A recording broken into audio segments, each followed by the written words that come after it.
yung paa ni Lord Jesus Christ binuhusan ni Maria ng pabango. Nag-celebrate sila, di ba? Yung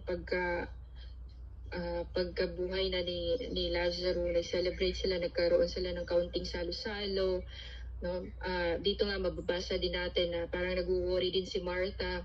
Sinasabihan niya si Maria na tulungan mo naman ako. Di kaya sinabihan niya si Lord na guro or master, nagandara pa daw siya sa pagpe-prepare, tapos si Maria naman ay nasa paahan ng Lord Jesus Christ nakikinig.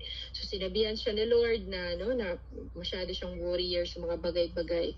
Yung pakikinig sa Panginoon Jesus Christ ang napaka-importante. So nakikita natin sa kwento na yun na mas better talagang obedience kaysa sacrifice. Sacrifice for preparing food, sacrifice sa kung ano-anong gagawin para lang ma-please ang tao. Pero yung ginagawa ni Maria is to please the Lord Jesus Christ is listening to the Lord. Nakikinig siya, tapos nag-obey siya. So yun yung nangyari din sa babaeng nagbuhos din ng perfume sa pabango sa paa ni Lord Jesus Christ. Actually, ginawa kasi ni Maria Magdalena, guys, pinapag-prepare na niya ginagamit siya din ni Lord Jesus Christ sa panahon na ito para sa pag-prepare ng burial niya. Pinag-prepare. So kung titingnan natin, blessed din talaga si Maria Magdalena. Kasi ginagamit din siya at siya lang nakaisip nun, guys. So it is by the power of the Holy Spirit din, no? Naakala natin siya ay makasalanan, yun lang yung role niya, na makasalanan siya. Pero lingid sa ating kaalaman, ginagamit din siya for preparing the burial, no, ni Lord Jesus Christ sa pagdarating ng crucifixion. Yung kamatayan ng Panginoon Jesus Christ. At naririnig, mababasa din natin dito yung salita ng taong mapagmahal sa pera, na mas importante sa kanya ang pera kaysa sa Diyos, no? Kaysa sa bigyan ng importansya ang Diyos. So nakikita natin dito si Judas Iscariot, na siya pala yung magiging traidor sa kanilang grupo. Ganun talaga, may bida, may kontrabida. No, may ganun. So yun nga ang balak kay Laban kay Lazaro. So yun, nabalitaan ng maraming Hudyo na si Jesus ay nasa Betania, kaya nagpunta sila roon upang makita siya at si Lazaro. So dahil ang mga tao ay parang nagkakagulo na sila dahil kay Lord. Kung titingnan natin ngayon, para ding Duterte, nagkagulo yung mga tao, na-divide yung tao, dahil sa nangyayari sa ngayon, no? Duterte at BBM. Yun nga. Ganon din nangyayari sa unang panahon, guys, na nahati na yung paniniwala nila. Nagkaroon ng division. At hindi ito nagustuhan ng mga Pariseo or katungkulan o di kaya yung iba pang mga Hudyo. Dahil akala nila sila ay nananahimik, nananampalataya sa Diyos, or iniisip nila sila ang nasa tama. Kasi ang tao talaga, hindi naman talaga yan, sasabihin na mali sila. Sasabihin talaga yan, tama siya, ganito, puro opinion. Tapos sinasabi sa salita ng Lord, ang opinionated na tao ay makasalanan siya sa pananalita. At alam natin na mas madami pang namatay dahil sa masamang pananalita kaysa sa espada. Yun yung nangyayari sa noong panahon sa Israel, no? Pinapatay dahil sa hindi magandang sinasabi o sinungalingan, dahil sa kasinungalingan, mga ganun. So yun yung nangyari sa chapter 12 ng pagbuhos ng perfume sa paa ng Lord Jesus Christ, at yung pagkabuhay din ni Lazarus na celebrate. Pinapakita ni Lord Jesus Christ ang kapangyarihan niya dito, talagang detalyado. At kung paano nag-react ang isang Judas Iscariote na hindi na ginagabayan ng Lord Jesus Christ o magtatraidor sa kanya. At yun,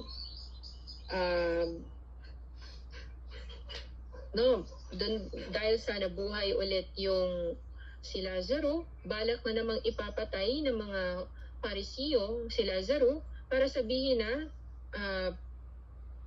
hindi totoo na binuhay ni Lord Jesus Christ. Gusto ng mga Parisiyo na pabulaanan yung milagrong ginawa ng Panginoon Jesus Christ. Dito natin makikita guys, yung ugali ng tao, yung nature ng tao, no? Sa pagiging masama, sa pagpaplano ng masama laban sa kapwa. Yun nga at matagumpay na pagpasok or triumphant entry ni Lord Jesus Christ sa Jerusalem. So, ito yung ang saya pa ng mga tao, no? Hindi nila alam kung anong ginagawa pa din nila sa panahon na yon. Nagsasaya sila, triumphant entry ni Lord Jesus Christ. Diba? Yung nakasakay si Lord ng asno. Pinapakita din dito yung simplicidad ng Panginoon Jesus Christ na even if napakadakilan niya, pero He remained humble. Tapos, alam pa din ng Panginoon, nakikita na niya kasi future siya, nandoon na siya sa future, pero nasa present pa siya. Nasa past din siya, diba? Pero nararamdaman na niya yung klaseng suffering na mangyayari sa kanya. So yun nga guys, pinapakita sa atin dito ng Lord Jesus Christ, yung triumphant entry ng Panginoon. Kaya hanggang ngayon ginagamitan ng dahon ng niyog, palm leaves para yun. Sabi ni Lord, nakakita si Jesus ng isang batang asno at sinakyan niya ito at gaya ng nasusulat. Huwag kang matakot, Zion. Huwag kang matakot, lungsod ng Zion.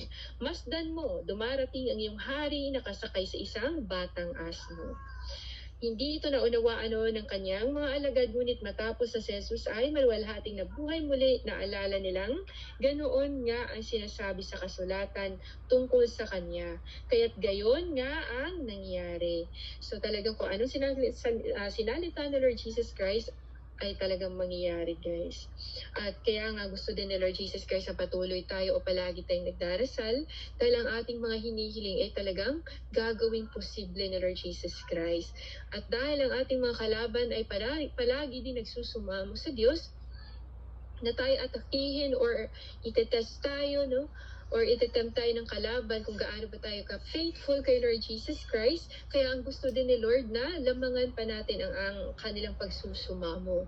Mas lalo pa tayo magsusumamo. Yung sinasabi ni Lord, pray without ceasing, no? Na palagi tayong magdarasal, no? Hindi tayo yung tipong magpapawala ng shield, no?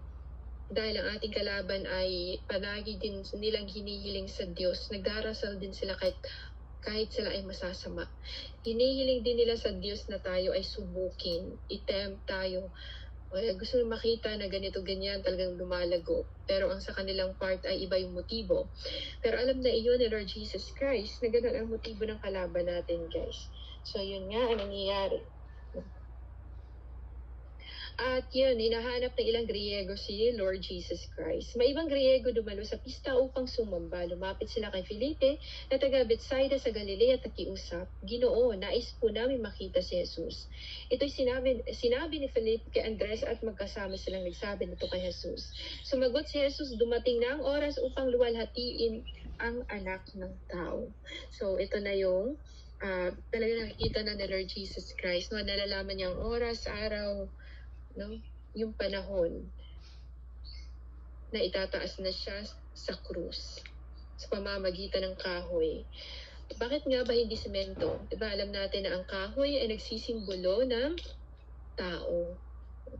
At yun nga, nagkatawang tao din ang Panginoon para maipakita din sa tao at talagang yung ma-explain na yung maintindihan talaga ng tao kung paano ma-please ang Diyos, kung ano yung gagawin.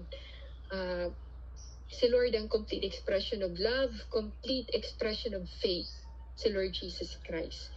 So yun nga ang nangyari, no?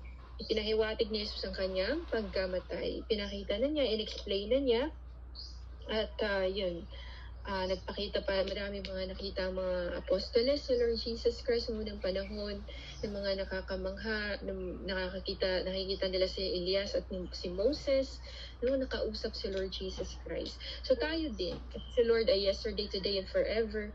So kung ano na-experience sa mga tao noon, no, pwede mo din ma-experience ngayon at sa hinaharap. At mas madami pa. Hindi na tayo mag-expect huwag natin expect na madaming tao maniniwala sa atin. Kahit mahal natin sa buhay, na kapag sabihan natin na Lord Jesus Christ, huwag tayo mag-expect agad na maniniwala kasi may mga kontrabida din talaga. Kasi ang kalaban natin, guys, no, ay isang espiritu at nagsususo yun sa mga taong walang espiritu ng Panginoon Jesus Christ para sila ay gamitin na atakihin tayo. Kaya ganun din ang nangyayari kay Lord Jesus Christ, Yeshua HaMashiach, na hanggang sa huli, guys, ay nagdarasal pa din ang Panginoon at tumatawag sa Ama. So, hindi ibig sabihin na siya ay nakapako, ay wala na siya sa langit, guys. Dahil si Lord Jesus Christ ay Holy Spirit, kaya saan dako ng mundo ay naroon siya. Kahit sa ang panig, no, sa langit man o dito sa lupa, ay naroon ang kanyang Espiritu. Isang tawag ng Panginoon Jesus Christ, sasaklolo agad si Lord Jesus Christ. So, yun yung chapter 12, no, yung nagsasabi na si Lord ng kanyang pagkamatay at pinakita na niya kung paano kumilos ang kaaway. At nagpapahiwatig na siya ng kanyang suffering sa krus.